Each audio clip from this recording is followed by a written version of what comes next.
I hope you figured out how to create a function that gets a key, so a word, and it returns the definition of that word. So let me quickly build that program.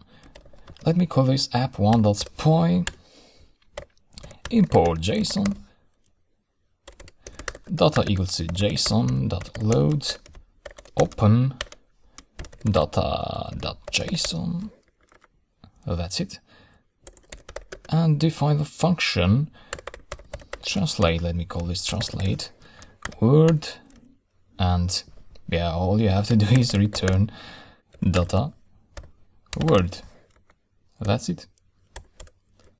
And then you can either let's say you can either do something like word equals to rain, or you can do this dynamically by asking for input from the user. Enter word like that, leave a space, and then all you have to do is print out the output of the dictionary, because you know this dictionary for now it just returns a string, but you are not printing any output. So if you want to show that output in the command line, you need to print out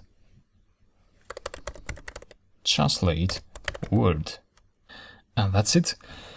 Now don't get confused with these variable names. This is a global variable and this is also a global variable. So we define the variable here and we pass it here, and then this, whatever is passed in here, goes to this one here. This could be a different word, a different variable name.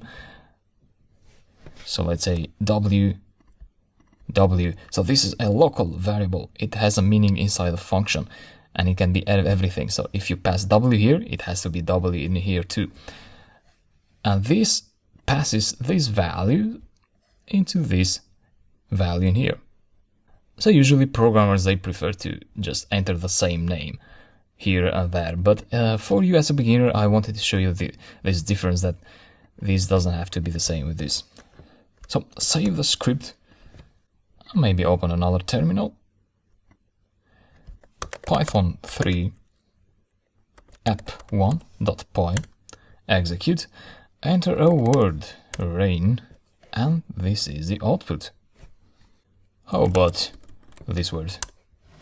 Oh, we got a nasty error there. But you don't want to show that to the user, right? Because this is not very readable. Trace back most recent call last. Okay. So how do we count for this scenario in our code? You need to figure that out. So think about it.